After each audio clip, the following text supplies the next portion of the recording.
On de Latte raconte. Christophe Ondelatte. Voici une affaire criminelle qui a pour théâtre cette région qu'on appelle le Béarn, dans les Pyrénées-Atlantiques. L'histoire de Mireille, 15 ans, qui en 1982 n'aurait pas dû rentrer chez elle en stop. Cette histoire, je la tire du livre de l'avocat Thierry Sagardoito aux éditions Sud-Ouest, affaire classée en Béarn et Pays Basque. Et c'est avec lui, bien sûr, que nous la débrieferons. J'ai écrit cette histoire avec Nicolas Loupien, réalisation Céline Lebrun. Europe 1, Christophe Ondelatte. Oloron-Sainte-Marie est une petite ville de 16 000 habitants, blottie au pied des Pyrénées, à l'entrée de ce qu'on appelle la vallée d'Aspe, dans cette belle région des Pyrénées-Atlantiques qu'on appelle le Béarn. Moins coté que le Pays Basque voisin, mais à tort, à mon avis.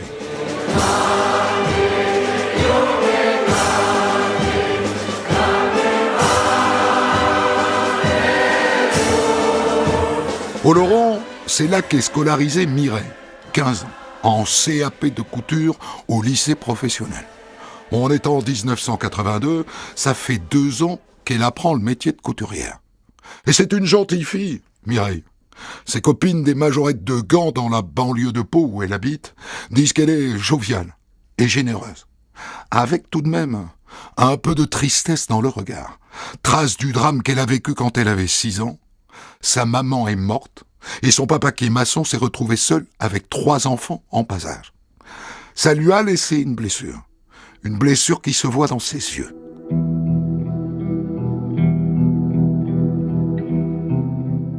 À la rentrée dernière, Mireille n'a pas réussi à avoir de place à l'internat du lycée d'Oloron. Et donc, tous les soirs, elle doit rentrer chez elle à Pau par le car scolaire. Le vendredi 1er octobre 1982, Mireille franchit le portail de son lycée à 5h05. Mais au lieu d'aller directement prendre le car pour rentrer chez elle, elle décide d'aller faire du lèche-vitrine dans le centre-ville. Tant pis, elle rentrera en stop. Même si sa belle-mère, la nouvelle femme de son papa, n'est pas trop pour. C'est dangereux, Mireille, le stop, enfin quand on a 15 ans. Dangereux. Mireille ne voit pas où est le mal. Faudrait qu'elle lui lâche un peu la grappe, la belle-mère. Ça va bien se passer. Ça se passe toujours bien. Maintenant, il est 7h du soir. Et à Pau, où vit toute la famille, le papa commence à s'inquiéter. Mais qu'est-ce qu'elle fait, Mireille ? Dis Patrick, elle t'a dit quelque chose, ta sœur ? Tu sais pourquoi elle n'est pas encore rentrée ? Elle répétait avec les majorettes ce soir, je comprends pas. Non, je sais pas du tout pourquoi elle est pas encore là. Je comprends pas pourquoi. Il y a un problème. Elle m'a pas appelé d'une cabine, quoi. À 8h, Mireille n'est toujours pas rentrée. Alors le père appelle l'hôpital de Pau. Aucune trace. Il appelle aussi le lycée d'Oloron, mais à cette heure-ci, bien sûr, personne ne répond. Alors il va tout droit au commissariat. Vous savez, monsieur, à cet âge-là, ils ont un petit copain, elles le disent pas aux parents, et elles font une fugue, quoi. Vous inquiétez pas. Elle va finir par rentrer. Mais le lendemain matin, après une nuit blanche, le papa est bien obligé de constater qu'elle n'est pas rentrée. C'est un cauchemar. Un cauchemar. L'après-midi même, à Bourgabé, près de Pau, dans un champ de maïs, un chasseur aperçoit une jambe qui dépasse d'un tas de branchages. Alors il appelle les gendarmes. C'est une adolescente d'environ 15 ans.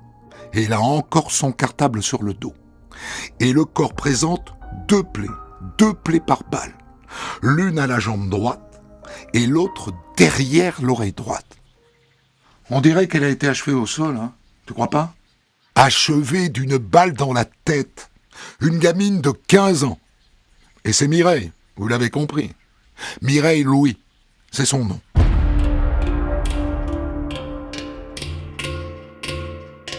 Sur place, les gendarmes passent le champ de maïs au peigne fin. Ils ne trouvent aucun indice, si ce n'est une 3e douille au milieu des ronces. Un voisin dit qu'il a entendu les coups de feu. Ah oui, j'ai entendu 2 détonations. Hein. Il était quelle heure? 7 heures, je dirais. Oui, 7 heures. Il s'agit maintenant de reconstituer l'emploi du temps de Mireille à partir du moment où elle sort de son lycée à Oloron aux alentours de 5 heures. Un appel à témoins est lancé. Des camarades de son bahut disent qu'ils l'ont vu faire du stop à la sortie d'Oloron. Et un garagiste dit qu'il l'a vu monter dans une voiture. Mais c'était 1h17, blanche. Vous n'avez pas noté le numéro d'immatriculation, bien sûr. Non. Non, mais la porte côté passager devait être bloquée parce que j'ai vu le conducteur descendre de sa voiture pour faire monter la petite. Et par hasard, vous ne le connaissiez pas, cet homme. Ah si. Tout le monde ne le connaît ici à Oloron. C'est Dallon. Jean-Marc Dallon. Les gendarmes ont donc un nom et ils le passent tout de suite au fichier. Au fichier papier. Il n'y a pas d'ordinateur à l'époque. Bon, voilà ce que j'ai pu retrouver sur lui. Le type a 34 ans. Il est originaire de Gironde. Il vit à Oloron depuis peu, d'après ce que j'ai compris, chez une jeune femme qui élève 2 enfants en bas âge. À part ça, il est inscrit comme demandeur d'emploi et il vit d'allocation et de petits boulots au noir.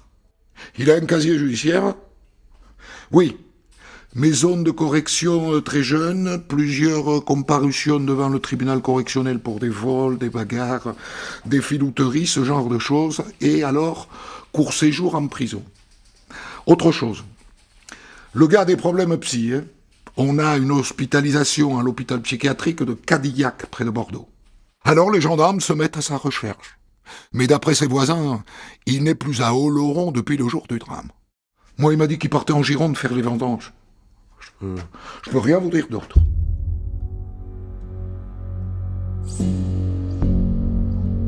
Et c'est effectivement en Gironde que Jean-Marc Dallon est arrêté et immédiatement placé en garde à vue. Je comprends pas ce que vous me reprochez. Vendredi dernier, monsieur Dallon, est-ce que vous avez pris une jeune fille en autostop? Ça m'étonnerait, hein, je prends jamais d'autostoppeur. Qu'est-ce que vous avez fait vendredi en fin d'après-midi? Eh ben vendredi, j'ai pas bougé de chez moi toute la journée. J'ai bricolé ma voiture. Vous pouvez demander à ma copine. Hein. Et la copine confirme. Bon, vous dites que vous n'avez pas bougé de chez vous. Mais moi, j'ai quand même ici une contravention pour excès de vitesse commis le vendredi matin. Je comprends pas. Par ailleurs, l'un de vos voisins dit qu'il vous a vu sortir de chez vous le vendredi après-midi avec un fusil de chasse que vous avez mis dans votre voiture. Ben, le fusil de chasse, c'est normal, je suis chasseur. Et vous avez un permis de chasse? Non. Ce fusil de chasse, monsieur Dallon, on le retrouve dans votre voiture avec des cartouches qui correspondent aux tirs qui ont tué la jeune Mireille. Je comprends pas. Il n'y a pas que ça, hein, monsieur. Un garagiste, je sais que vous étiez allé le matin pour faire réparer votre embrayage, dit qu'il a vu la petite Mireille monter dans votre voiture. Mais c'est pas possible. Moi, j'y suis pour rien, moi, dans cette affaire. J'ai une erreur. En attendant, le juge Burlot l'inculpe d'assassinat et l'envoie sur le champ à la prison de Pau.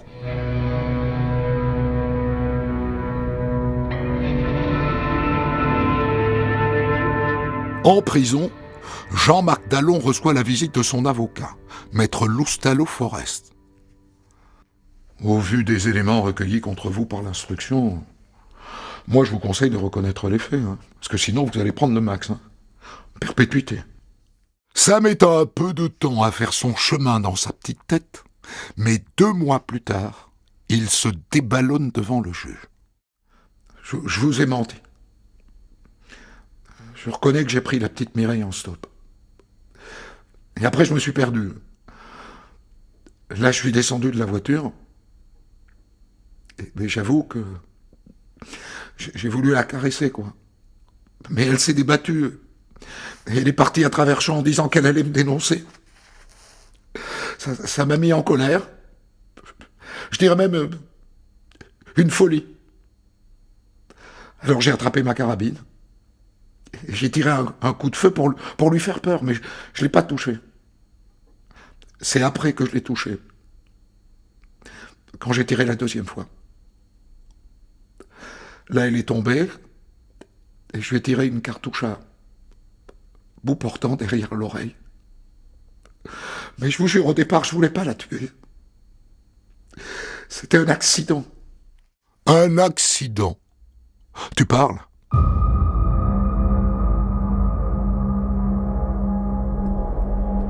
Et là se pose une question. Est-ce que la rencontre ce jour-là de Mireille et de Jean-Marc Dallon était fortuite ou pas? Est-ce que quand il met sa carabine dans la voiture, il a déjà une idée derrière la tête? Une amie de Mireille livre un élément intéressant. Elle m'avait dit que depuis un mois environ, elle avait quelqu'un, Mireille. Est-ce que c'était lui? Mystère.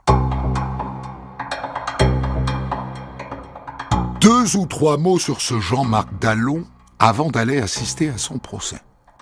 Oui, il a fait un séjour à l'hôpital psychiatrique de Cadillac près de Bordeaux. Il y est entré à 17 ans. Il y est resté 7 ans. Diagnostic à l'époque, débile léger souffrant de troubles aigus de la personnalité.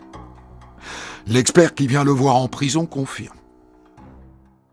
Il a indéniablement des traits d'un psychopathe déséquilibré qui se traduit par une incapacité à vivre en groupe.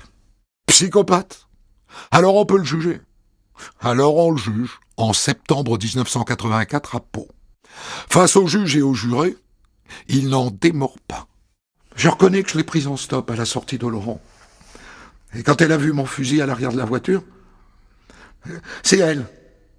Elle m'a dit, est-ce que tu peux m'emmener chasser? Alors j'ai dit oui. Et après, elle a commencé à m'allumer, quoi. C'est elle qui m'a chauffé. Quand on est arrivé dans le champ, j'ai chargé mon fusil. C'était pour tuer une grive. Mais après, elle continuait à me chauffer, alors j'ai dit, j'essaie, quoi. Et là, elle s'est enfuie dans le champ. Et voilà, quoi, j'ai voulu la suivre, j'ai trébuché sur un caillou, le coup est parti, c'était un accident.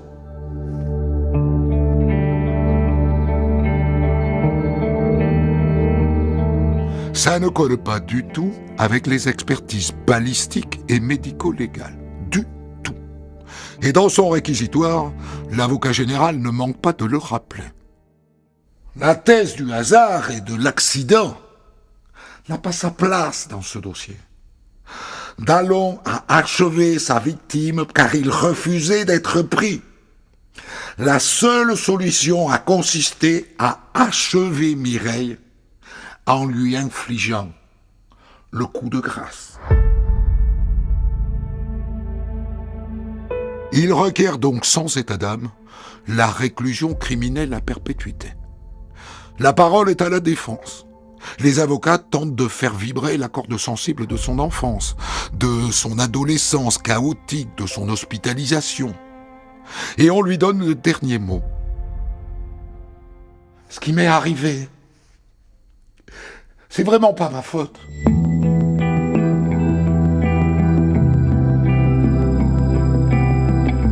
Les jurés, finalement, retiennent les circonstances atténuantes et ils le condamnent à 20 années de réclusion criminelle. 12 ans plus tard, il bénéficie d'une remise de peine pour bonne conduite et donc il sort de prison. En mai 1995, il agresse un cycliste près de Narbonne. Et 2 mois plus tard, il tue une automobiliste sexagénaire. On la retrouve ligotée et bâillonnée sur une aire d'autoroute. Et cette fois, il prend perpétuité. Oubliez naturellement les circonstances atténuantes. Pour commenter son histoire du jour, Christophe Ondelat reçoit un invité, acteur direct de son récit. Je vous ai raconté 2 histoires, toutes les 2 tirées du livre de l'avocat Thierry Sagardoito aux éditions Sud-Ouest, Affaires classées en Béarn et Pays Basque. Et c'est avec lui que nous les débriefons. On va parler maintenant, Thierry, de la deuxième affaire, donc cette gamine de 15 ans, Mireille, qui en 82 à Oloron-Sainte-Marie est tuée de 2 balles, dont une dans la tête par un homme qui s'appelle Jean-Marc Dallon, qui sortait d'hôpital psychiatrique et qui, à ce titre, a bénéficié de circonstances atténuantes puisqu'il n'a été condamné qu'à 20 années de prison, qu'il est sorti au bout de 12 ans et que malheureusement, pour la clémence dont il a bénéficié, il a récidivé. Alors dans cette affaire qui m'intéresse bien, on touche à un débat clé en matière criminelle, c'est-à-dire jusqu'à quel point est-ce que la psychiatrie peut altérer ou pas le discernement d'un tueur. Là, on nous dit, ce type est psychopathe, autrement dit, il est tordu, mais pas fou. Et donc, on peut le juger. Enfin, tout de même, Thierry, il vient de faire 7 années d'hôpital psychiatrique. Il y a toujours un bras de fer sur la psychiatrie dans le geste criminel. Il faut faire attention, Christophe, nous sommes sur un dossier qui date d'il y a 40 ans. Nous sommes d'ailleurs aujourd'hui aux 4 décennies de cette affaire. Le recours à la psychiatrie dans les années 80 n'a pas la même saveur que celui qu'il a aujourd'hui. Je veux dire par là que, à l'époque, pour peu que vous présentiez quelques signes de débilité légère ou d'altération du discernement, vous passiez en quelque sorte pour l'heureux du village qui pouvait, d'une certaine manière, bénéficier d'une forme de clémence plus importante que dans d'autres dossiers. Je suis certain qu'aujourd'hui, le même dossier, présenté à des jurés de 2022, donnerait lieu à une condamnation beaucoup plus sévère parce que les avocats généraux, les avocats des parties civiles trouveraient dans ce rapport psychiatrique matière à dire il est dangereux, il est potentiellement récidiviste et donc il faut le neutraliser pendant de nombreuses décennies. C'est dire que l'on est passé véritablement d'une époque à une autre et qu'aujourd'hui, ce qui était autrefois manifestation d'une compassion, d'une indulgence, est devenu aujourd'hui syndrome de peur. Nous vivons dans une société anxiogène, vous le savez trop bien. C'est-à-dire qu'il est plus compliqué, selon vous, aujourd'hui, d'expliquer aux jurés que la maladie mentale, ça existe, que ça n'était le cas auparavant. Mais la maladie mentale fait peur. Vous savez comme moi que lorsque les jurés étaient dans la plénitude de leurs attributions dans les années 80 jusqu'en 2000, j'ai le plaisir d'être avocat depuis septembre 92, donc j'ai vu cette mutation. Les jurés avaient véritablement souvent un rôle modérateur dans les réquisitions prises par le ministère public. Et l'expérience que j'ai parcourue à travers ce livre et à travers beaucoup d'autres histoires que j'ai revisitées m'a permis de constater qu'autrefois, les peines étaient parfois très indulgentes sous la plume du jury populaire. Aujourd'hui, on sent un raidissement très net et on le sent depuis maintenant près de 2 décennies. C'est-à-dire qu'en réalité, la psychiatrie n'est plus devenue tellement un moyen de comprendre, elle est devenue parfois le support de la démonstration qui consiste à dire il faut neutraliser, nous sommes sur un individu dangereux. On est passé d'une volonté de comprendre, de décortiquer, à une volonté de réprimer en se servant du discours de la psychiatrie. J'entends trop souvent les avocats généraux en cour d'assises nous dire que l'aptitude de l'individu à récidiver s'induit de ce qu'il n'a pas de maîtrise sur lui-même et donc il faut l'enfermer. Ouais, ce qui est une négation de la maladie psychiatrique. C'est-à-dire qu'aujourd'hui, il devient très difficile d'expliquer à des gens qu'un malade psychiatrique, ça existe, qu'on est malade mental comme on est malade d'un cancer et que on ne peut pas faire l'économie des excuses que ça suppose. Vous savez, Christophe, que je vous parle depuis Pau et que, naturellement, la ville de Pau s'est distinguée par l'épouvantable drame de du CHP, l'affaire Romain Dupuis, dans lequel nous avons un individu qui a été catalogué psychopathe, schizophrène, qui a donc été déclaré pénalement irresponsable, mais 18 ans après, il est dans une situation qui est exactement la même qu'au tout départ, c'est-à-dire que le principe de dangerosité prévaut et qu'aujourd'hui, ses proches d'ailleurs tentent de faire évoluer son régime d'hospitalisation. C'est donc vous dire que la psychiatrie, qui a été longtemps l'instrument de la compréhension, a été à mon sens montée en épingle pour aujourd'hui servir dans la démonstration de la dangerosité potentielle d'un individu. Dans le cas de l'affaire Dallon, vous noterez d'ailleurs que, et ça vous a sans doute choqué aussi, que l'indulgence qui a été... elle vaut au premier procès, mais plus au deuxième, comme s'il elle vaut plus au second, naturellement, parce que lors du premier procès, ses avocats ont plaidé à l'ancienne en disant, regardez, ce pauvre garçon, c'est le petit chaud, c'est le moins que rien, il a tellement souffert, et les jurés, sans doute frappés par cet élan d'humanité, lui ont laissé une chance. On voit hélas que 13 ans plus tard, parce qu'il va sortir 13 ans plus tard, grâce aux remises de peine et à sa bonne conduite, il recommence. Et là, évidemment, les mêmes arguments ne pouvaient plus suffire. En 98, il écope de la perpétuité pour un crime épouvantable. Et là, évidemment, les avocats généraux de dire on n'a pas été assez sévère la première fois, il faut cette fois-ci le mettre à l'écart. C'est vous dire aussi que vous avez aujourd'hui raconté deux histoires finalement très asymétriques. Dans l'une, nous avons un paumé, un malchanceux qui va traîner ses guêtres et commettre un crime. Il bénéficie de l'indulgence, nous sommes en 82. Et dans l'autre, en 89, un garçon sans doute très intelligent, à qui l'avenir sourit, qui va commettre un crime alors que rien ne l'y prédestinait évidemment dans sa trajectoire et qui va être condamné à perpétuité dans deux affaires qui sont finalement sans doute très semblables dans la barbarie qu'elles ont induite. Alors, il y a un autre passage, moi, du récit qui m'a bien intéressé, c'est ce moment où son avocat, maître Loustalot-Forest, lui conseille, au parloir avocat de la prison de Pau où il est incarcéré, de reconnaître les faits. Et ça, c'est un rôle qui est souvent très méconnu de l'avocat, qui consiste à aider son client à avouer l'évidence. Ça vous est arrivé ? Vous savez qu'autrefois, les chroniqueurs de presse disaient que l'accusé entre dans la voie des aveux. Je trouve cette formule absolument extraordinaire parce qu'elle est belle et elle a une espèce de connotation quasi religieuse. Bien sûr que parfois nous sommes amenés dans le huis clos et la confidentialité des échanges avec nos clients à leur faire toucher du doigt toutes les limites de leur discours. Dans le cas présent, cet avocat, je crois, a aidé Dallon à se libérer du poids du secret. Dallon a donc avoué. Et je crois que la cour d'assises a un peu pardonné du poids de la monstruosité des faits. C'était aussi sans doute un calcul stratégique parce que tout accablait Dallon et personne ne comprenait comment il pouvait à ce point être en dehors du récit. Les deux affaires que vous avez racontées ont aussi ceci de commun que nous avons deux accusés au profil, je le disais à l'instant, très, très dissemblables et pourtant ils ont le même détachement par rapport au crime. L'étudiant en médecine intelligent, brillant, prend conscience au moment du verdict, vous l'avez dit tout à l'heure, de l'immensité du crime et du désastre. Et il s'effondre en larmes au moment du verdict. Dans le second dossier que vous avez raconté, qui est donc l'affaire Mireille Dallon, il y a là aussi ce détachement, comme finalement si nous avions deux accusés très étrangers à leurs gestes. C'est cela la problématique de ces affaires. Comment devient-on criminel et a-t-on à ce point manqué d'empathie à l'égard de la victime ? Une victime qui finalement a été croisée dans les deux cas par hasard, sur un chemin, dans un train, bref, dans des conditions qui font, et c'est là tout le mystère insondable des affaires criminelles, comment, en tant que citoyen lambda, on peut un jour croiser la route d'un criminel et perdre la vie. C'est une question que je ne cesse de me poser depuis 30 ans et que vous vous posez vous-même à longueur d'émission.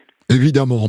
Merci pour ce débrief et merci pour ce livre, maître Thierry Sagardoito, Affaires classées en Béarn et Pays Basque, que vous retrouverez aux éditions Sud-Ouest. Des centaines d'histoires disponibles sur vos plateformes d'écoute et sur europe1.fr.